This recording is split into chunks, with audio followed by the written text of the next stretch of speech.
कांग्रेस का इतिहास कहता है कि लगभग 85% आर्य लोगों ने ही इस देश को आजाद कराया है।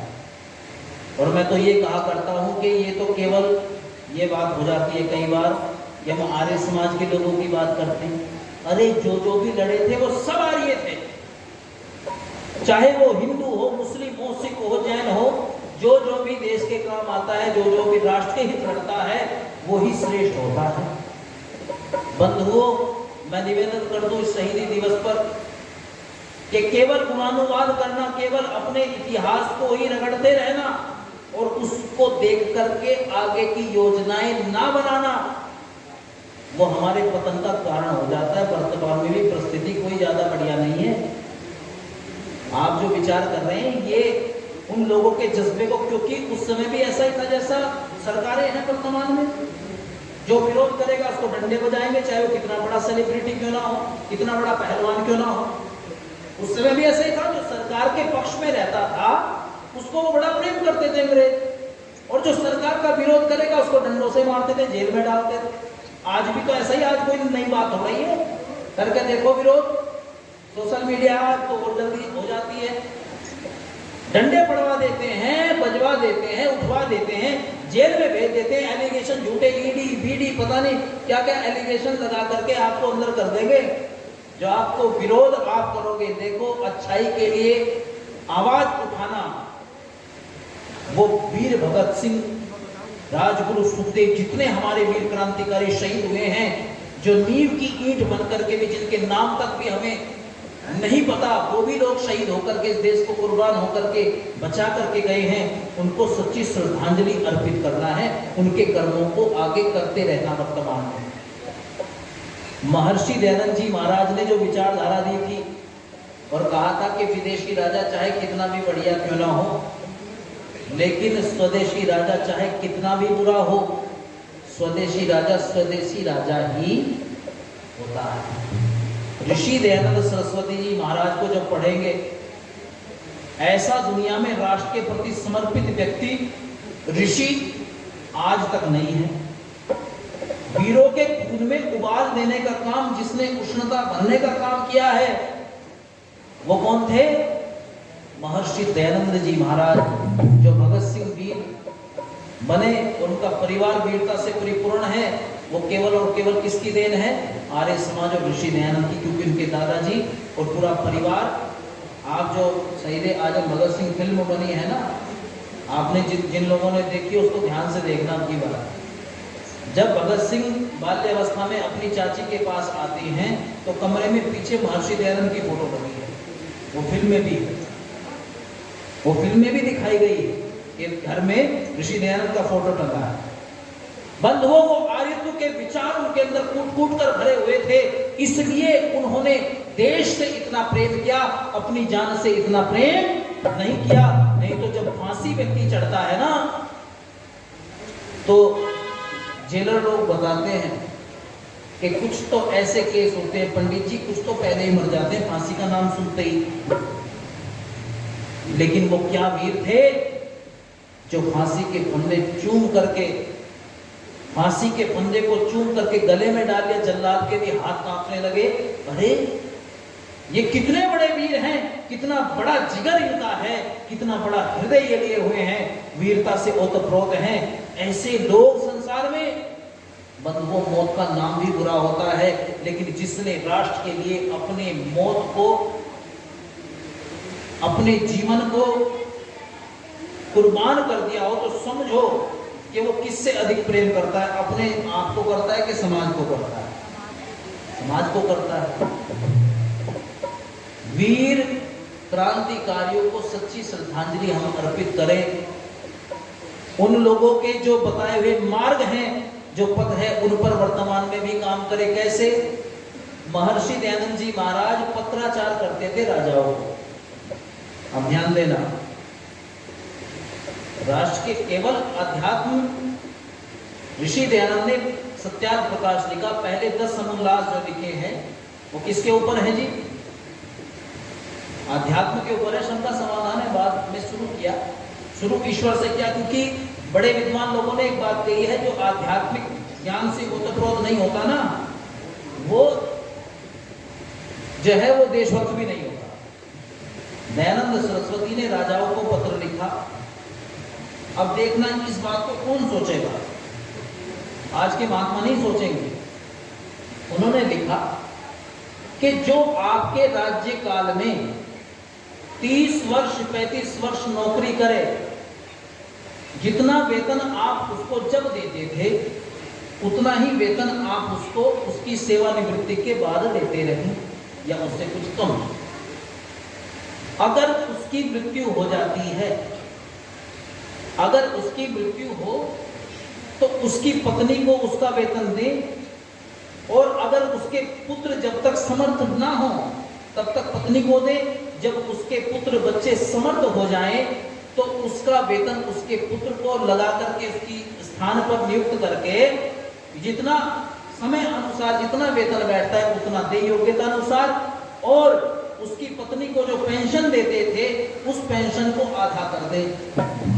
आज की सरकारें पेंशन खत्म कर रही हैं। ये 200 साल पहले ऋषि दयानंद जी महाराज कह करके गए हैं, आप पढ़ लेना कि इस प्रकार से अगर करोगे, छोटे से छोटी इकाई, छोटे से छोटा परिवार, गरीब से गरीब व्यक्ति भी दुखी संसार में ना रह पाए। राजाओं को निर्देश किया कि इस प्रकार की व्यवस्था बनाएं। आज वीरों को जो खड़े हैं ना सीमा पे, 4 साल की नौकरी में बांट दी। क्या बनी वीर है, उनको लालच दे रहे, इतने लाख मिलेंगे। मैं कहूं अपने बच्चों को भेज दो नेताओं, हैं हम देंगे 20-25 करोड़ रुपए जितने देने होंगे इकट्ठे करके भेजो। तो अपने परिवार के लोगों को तो बना रहे बड़े बड़े अधिकारी, जिनको बल्ला तक पकड़ना नहीं आता, बॉलिंग करनी नहीं आती है जी, उनको क्या बना रहे हैं अधिकारी। और कुछ तो ऐसे जो अपनी छोटे फिरे, अपनी है ही नहीं, थी तो छोड़ दी। जो अपना गृहस्थ व्यक्ति सही नहीं चला सकता वो राजा भी उत्तम नहीं होता। वो ऋषि कह रहे हैं कि पेंशन व्यवस्था ये दयानंद की देन है, वो दयानंद की। आज old pension scheme, new pension scheme में झगड़ेबाजी चल रही है। मैं ये कह रहा हूं, जिस व्यक्ति ने अपना जीवन जिस समाज को या जिस क्षेत्र को दिया हो उसका पारितोषिक उसे उस अवस्था में मिलना चाहिए जब वो उस कार्य करने के समर्थ नहीं रहता, वो शरीर में वो शक्ति नहीं रहती। यही विचार था भगत सिंह का। जोर से बजा दो एक बार अगर समर्थन करना है। भगत सिंह का भी यही विचार था कि गरीब गरीब ना हो जाए और अमीर ना हो जाए, क्योंकि दयानंद को पढ़ा था। भगत सिंह ने लगभग 3500 पुस्तकें पढ़ी, 350 पुस्तकें, क्षमा करना, अधिक ही पढ़ी होंगी। बहुत पढ़ने में, स्वाध्याय करने में और चिंतन करने में, इसीलिए दयानंद सरस्वती की विचारधारा से प्रभावित हुए। बाद में कहा गया, जब वो समय आया जब आप सोचना विचार करना, जब भगत सिंह राजगुरु सुखदेव फांसी के फंदे पर खड़े हैं, जल्लाद लीवर खींचने को तैयार है और तीनों आपस में मिल रहे हैं और कह रहे हैं कि इतनी ही सेवा कर सके हैं मां, क्या करें, यहां तक साथ था, आगे ये शरीर साथ नहीं देगा। तुम हमारे इस जीवन को अपने चरणों में, अपनी शरण में ले लो। और ये विचारधारा करते निर्भीक होकर के क्या कह रहे हैं, स्वीकार प्रेम से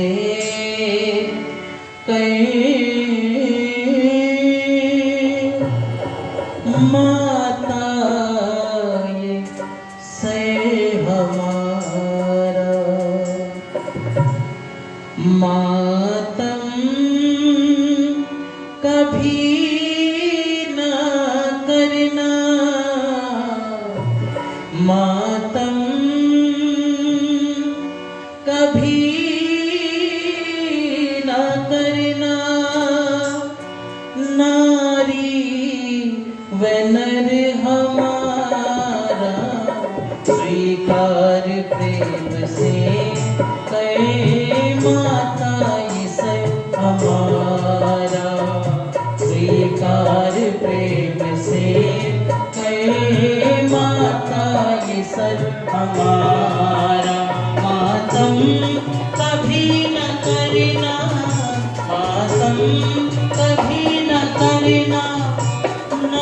मन हमारा स्वीकार प्रेम से करे माता इसे हमारा स्वीकार प्रेम से कर माता इसे हमारा। और कह रहे हैं देते ही भेंट में क्या तुझको फकीर बेटे, देते ही भेंट में क्या तुझको फकीर बेटे, चरणों में सिर पड़ा है, चरणों में सिर पड़ा है, जिगर हमारा स्वीकार प्रेम से करे माता ये सर हमारा स्वीकार प्रेम से करे माता ये सर हमारा स्वीकार प्रेम से कर माता इसे हमारा। दर्दे गुलामी का दिल में लेकर के जा रहे हैं, दर्दे गुलामी का दिल में लेकर के जा रहे हैं, लंदन में जा रहा है, लंदन में जा रहा है, सब मालो जर हमारा स्वीकार प्रेम से करे माता ये सर हमारा स्वीकार प्रेम से कर माता इसे हमारा। जीना गुलामी का तो मरने से भी बुरा है, जीना गुलामी का तो मरने से भी बुरा है, आजाद होगा भारत, आजाद होगा भारत, यही है बल हमारा स्वीकार प्रेम से करे माता ये सर हमारा स्वीकार प्रेम से करे माता ये सर हमारा। मातम कभी न करना, मातम कभी न करना, नारी बनर हमारा स्वीकार प्रेम से करे माता ये सर हमारा स्वीकार प्रेम से करे माता ये सर हमारा। बोली भारत माता की जय हो। मैं केवल भगत सिंह के इतिहास की बातें आपको नहीं सुनाऊंगा। आदरणीय मेरी बड़ी बहन नितेंद्र जी की बहन, मेरी बहन, वो मुझे पारितोषिक रूप में कुछ धन दे रही है, राशि दे रही है, उनका बहुत बहुत धन्यवाद। कि ऐसे चले वैसे चले, विचारधारा क्या थी, वो कॉन्सेप्ट क्या था, वो बौद्धिकता क्या थी, वो राष्ट्र को उन्नत बनाने की क्या योजना थी। केवल गुणानुवाद हमने कर लिया, ऐसे किया वैसे किया, ये किया वो था, वहां जन्म हुआ, उसको करने के बाद हमने सीखा क्या। अरे वर्तमान में आवश्यकता है भगत सिंह की विचारधारा अगर आज भी लागू हो जाए बच्चे बच्चे में, जन जन में, तो बंधुओं इस राष्ट्र का बोलो कल्याण होगा, मात्र गुणानुवाद से नहीं होगा कार्य। क्योंकि इसलिए कविवर प्रकाश जी ने कहा था,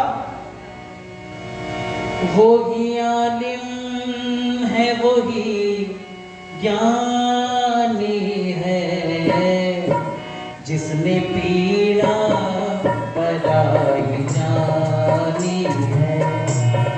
वो ही आलिम है वो ही ज्ञानी है, जिसने पीड़ा पराई जानी है।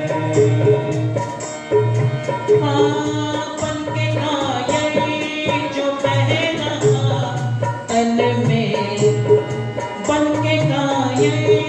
जो बह रहा तन में मन पे कायल, जो बह रहा तन में खून वो खून नहीं वो पानी है, खून वो खून नहीं वो पानी है, वो ही आलिम है वो ही ज्ञानी है, जिसने पीड़ा पराई जानी है, जिसने पीड़ा पराई जानी है। मर मिटे हैं, मर मिटे हैं,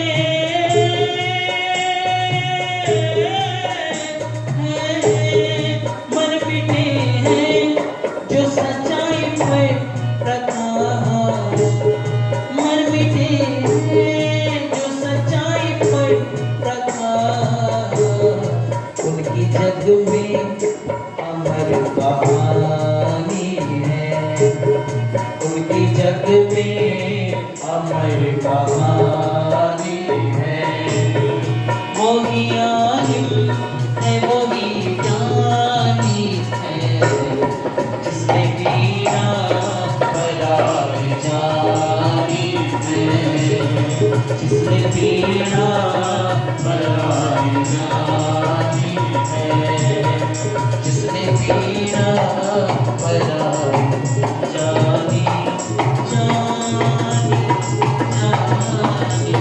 जानी है।